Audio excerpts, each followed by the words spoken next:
Fala pessoal, beleza?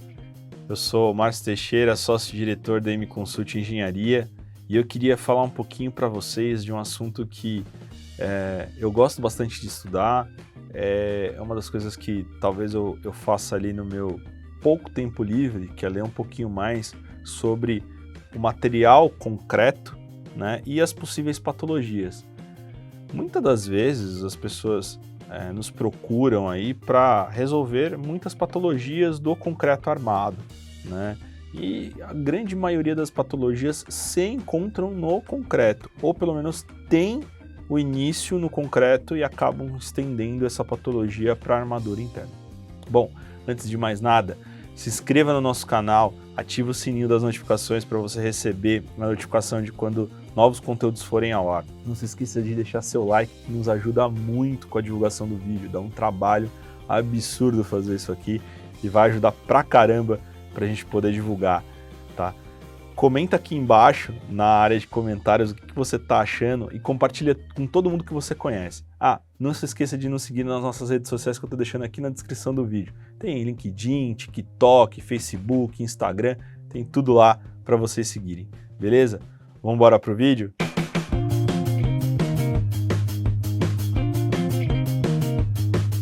Beleza, vamos falar um pouquinho sobre as patologias do concreto, né? Primeiro, entender o que é o material concreto, né? Na verdade, o concreto ele é um conjunto de alguns materiais, né, que a gente mistura e faz o concreto. Só uma curiosidade, para validar isso aqui que eu estou falando.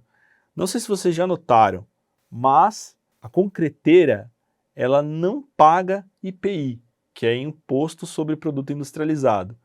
Porque, na verdade, a situação fiscal da concreteira ela é um entreposto de material somente, né? O concreto ele se torna concreto dentro do caminhão betoneira na rua, né? Então, eles não vendem produto industrializado, eles vendem um conjunto de agregados, de cimento, de água e de outras adições que possam, porventura, ter no concreto, que sai dali como isso. Se você pegar uma nota de concreto, na verdade vai estar descrito lá, cimento, areia, pó de pedra, brita, aditivo, é isso que vai estar descrito, não vai estar escrito concreto.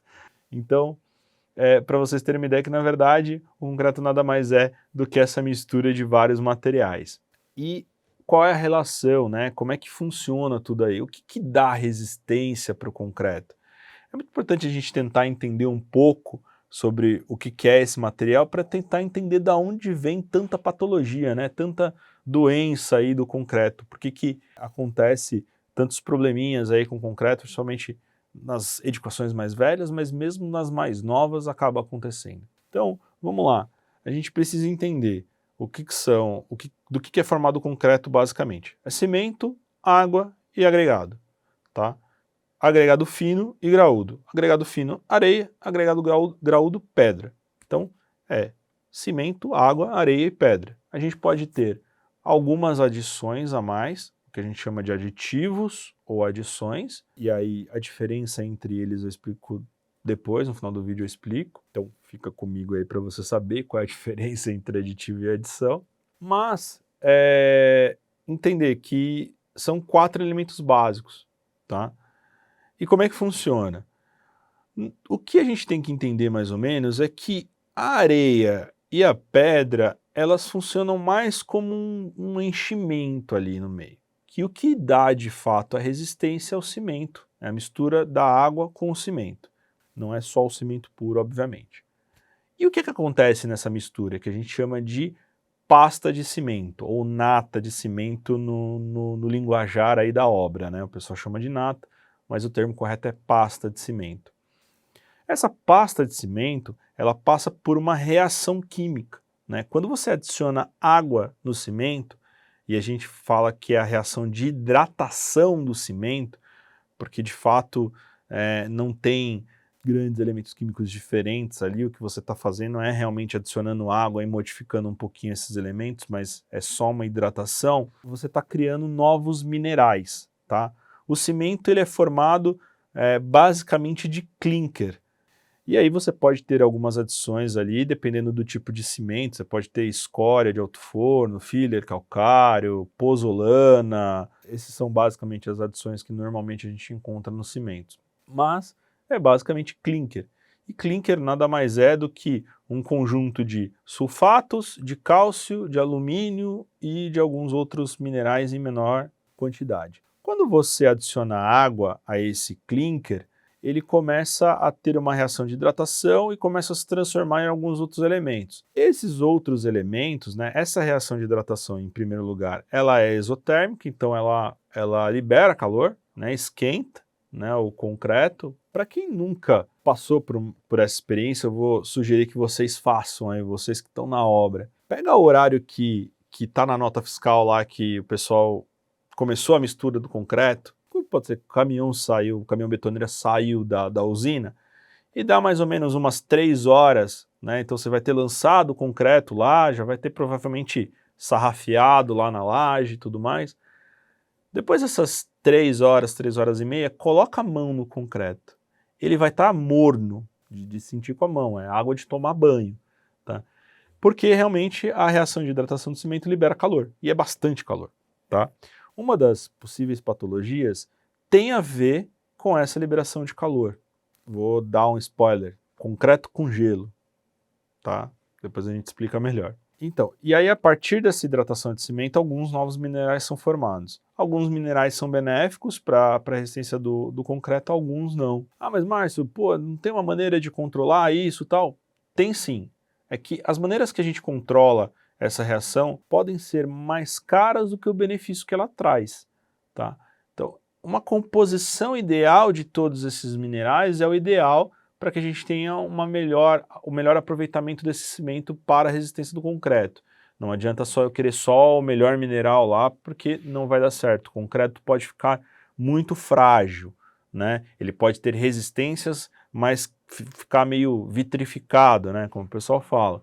Então a gente precisa ter uma composição ideal. Mas claro, a gente consegue controlar. E obviamente parte desse controle, né, todas essas reações que eu estou citando aí, né, é uma série de reações. Eu vou colocar aqui no cantinho aqui a lista de reações, né, uma listinha de reações que acontecem na hidratação do cimento. Essas reações elas são reversíveis, como vocês podem notar ali nas anotações das reações químicas que está aparecendo aí na tela. O que acontece?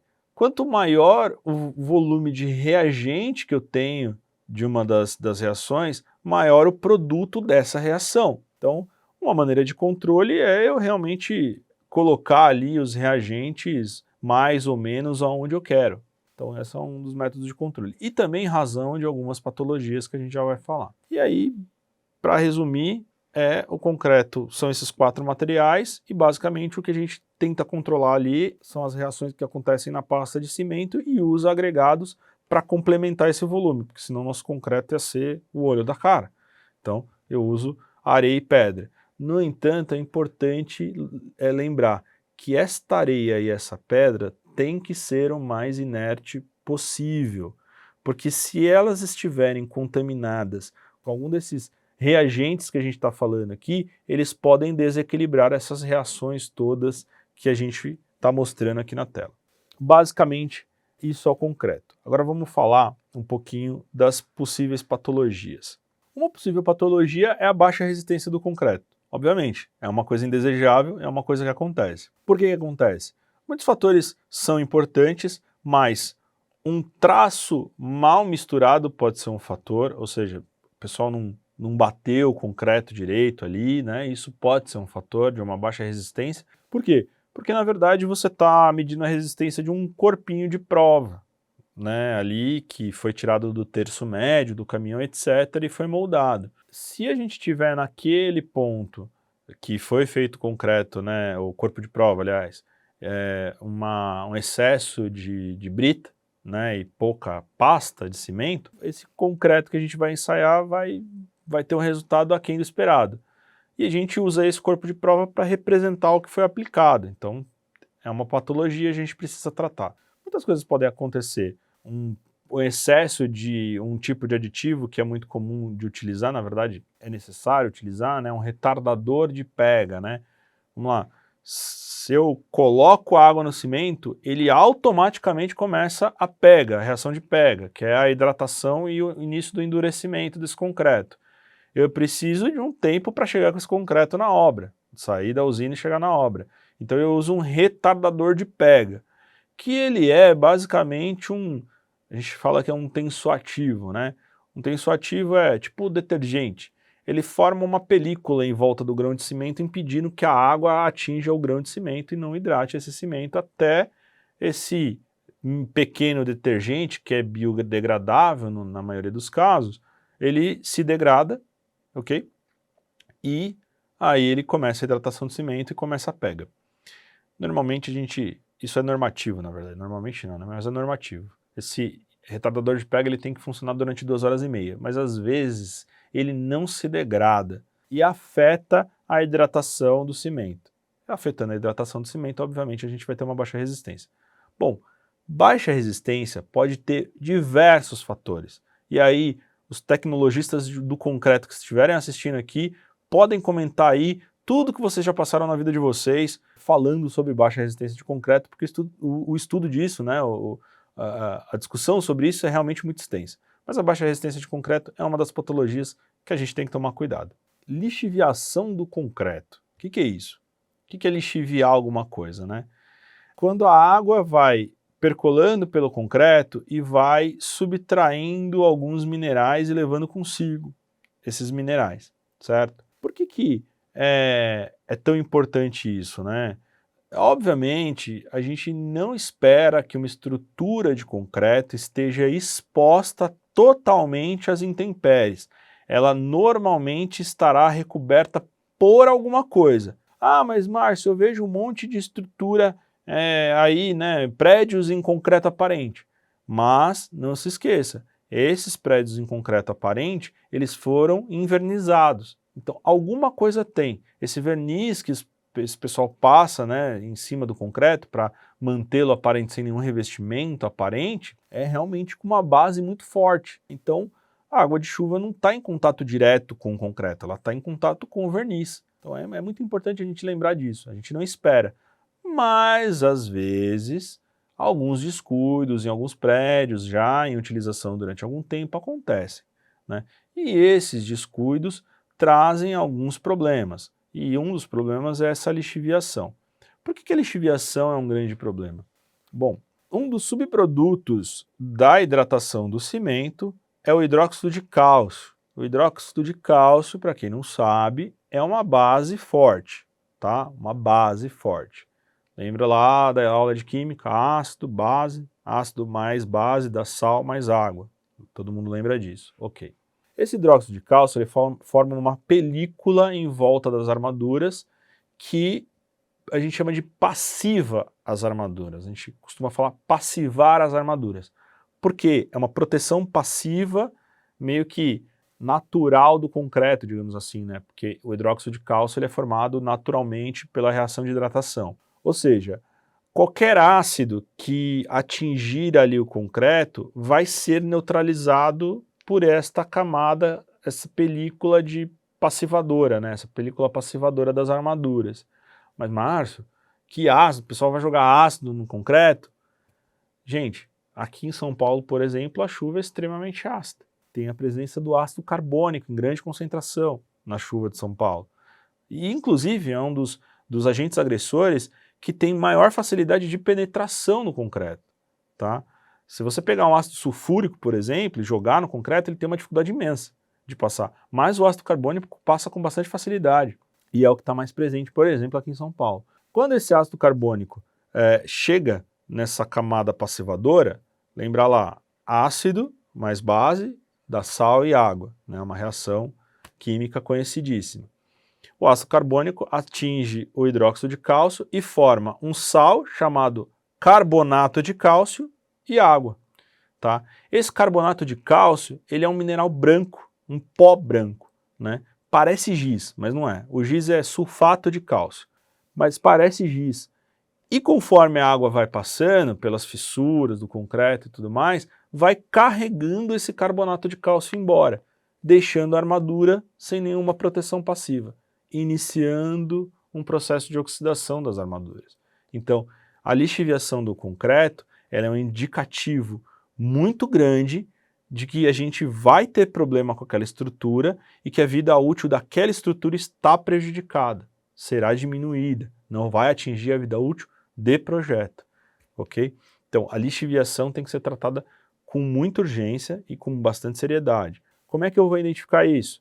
Olha para o teto, normalmente isso acontece nas lajes e nas vigas, né? Olha para o teto. Se tiver aquelas estalactites, né, aquelas formações de minerais que ficam parecendo uns espetinhos assim, né, que a gente vê muito em caverna de gelo, por exemplo, se tiver aquilo, está lixiviando. Aquilo ali é o seguinte, a água veio trazendo carbonato de cálcio, o carbonato de cálcio se solidifica e forma aquelas formações esquisitas ali parecendo estalactites. Então, se tiver aquilo, se preocupem, comecem a pensar em repassivar as armaduras e tratar o que está em cima para parar de ficar caindo água direto na estrutura. Beleza? Vamos falar algo que é parecido com a lixiviação, mas é de um determinado ponto de vista diferente, que é a carbonatação ou eflorescências. Eflorescência é um nome um pouco poético que colocaram para uma manifestação que a gente chama de carbonatação, que ela é mais espontânea, né, do que a lixiviação. A lixiviação ela vem por conta da água passando pelo concreto. A carbonatação ela é mais espontânea, ela realmente aflora do concreto, que é basicamente o mesmo tipo de reação. A gente está despassivando a armadura, lá está rolando a produção de carbonato de cálcio, mas essa despassivação já não é porventura através da água, é realmente às vezes um cobrimento que não ficou bem executado, então comeu-se um pouquinho do cobrimento das armaduras e aí o agente agressor atingiu antes do tempo essas armaduras, ou às vezes é um agente agressor que não era previsto,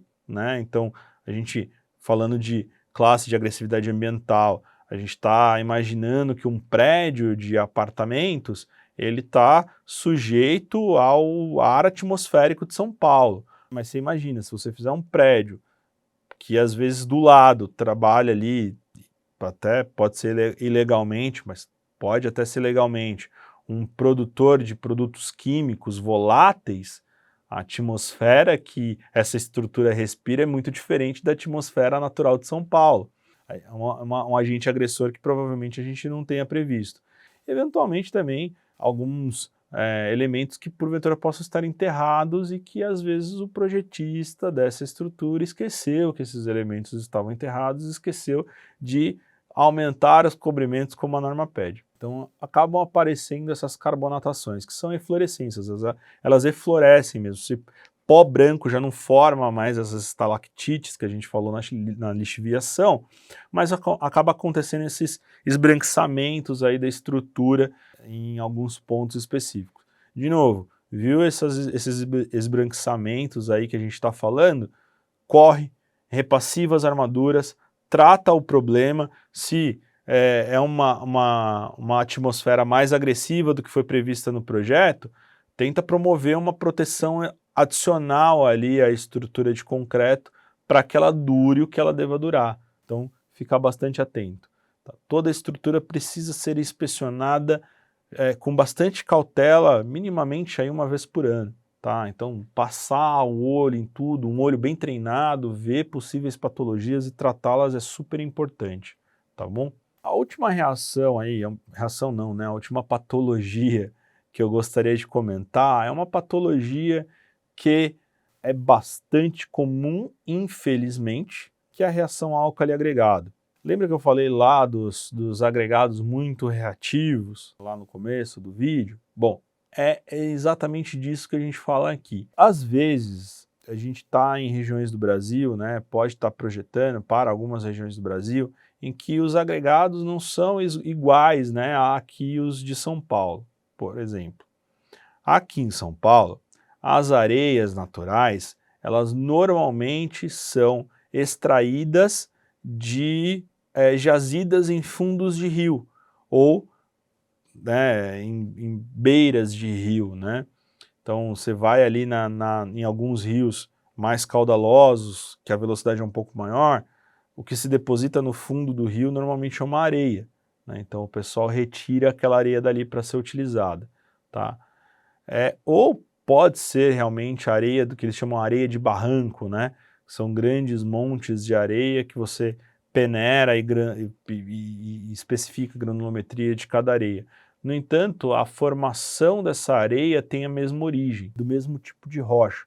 Assim como a brita, que também é de uma origem semelhante. Aqui em São Paulo, a gente diz que a brita daqui é de origem gnáisica, né? De um derramamento de granito, de um derramamento de lava que formou granitos aqui em São Paulo. Mas se você for no sul do país, a origem é basáltica, né? É um outro tipo de rocha formada por outro tipo de mineral e outro tipo de processo. Essas rochas basálticas são muito mais reativas, tem muito mais sulfatos na composição. E se a gente lembrar ali no começo do vídeo, voltem lá e deem uma olhada lá na reação de hidratação do cimento. Quando você tem muito sulfato presente ali no meio da reação de hidratação do cimento, você produz muito um tipo de mineral que é chamado de etringita, é o nome comum dado a esse mineral, né? Etringita. E esse mineral ele é um mineral expansivo. Só que a gente tem que lembrar que a reação de hidratação de cimento ela continua mesmo após o endurecimento do concreto. Ela continua atuando ali mesmo após o endurecimento do concreto. Ou seja, mesmo após eu ter uma peça que se solidificou, a gente vai continuar formando minerais que são expansivos. O que vai acontecer com esse concreto é o que aconteceu nessa foto que bonita aqui que eu estou colocando aqui do lado. Olha que coisa mais linda. O concreto parece que se esboroou todo, né? Parece uma broa que se partiu inteira, né? Esfarelou inteira. Exatamente isso que acontece. Mas, Márcio, como é que eu sei disso, né?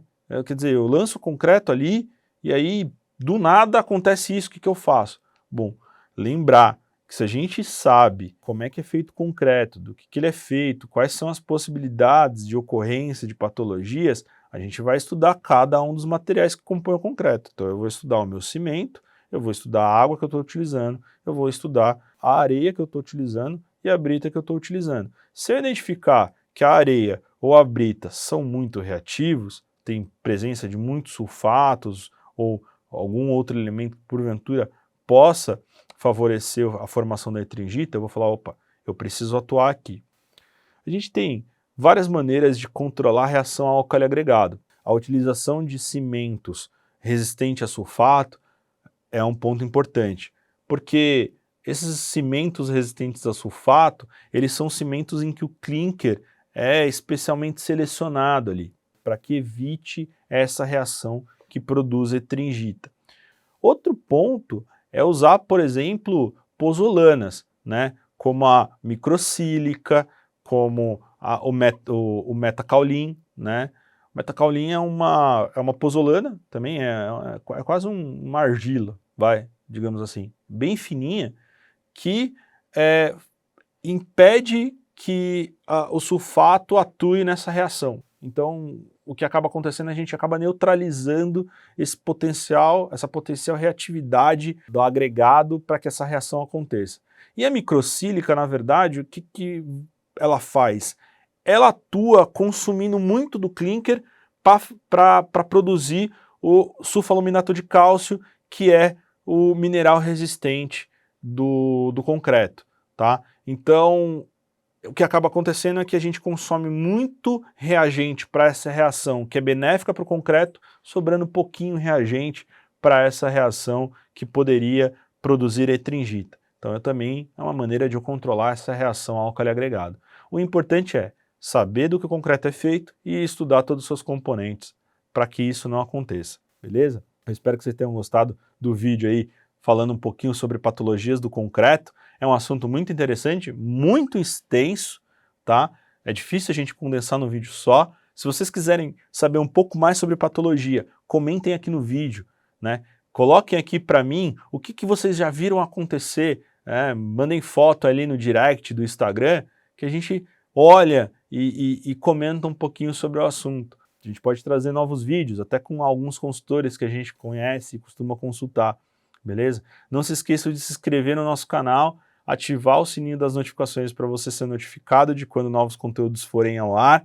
Nos sigam nas nossas redes sociais que está aqui na descrição do vídeo. Tem lá Instagram, Facebook, LinkedIn, TikTok, um monte de coisas nas redes sociais para você consumir.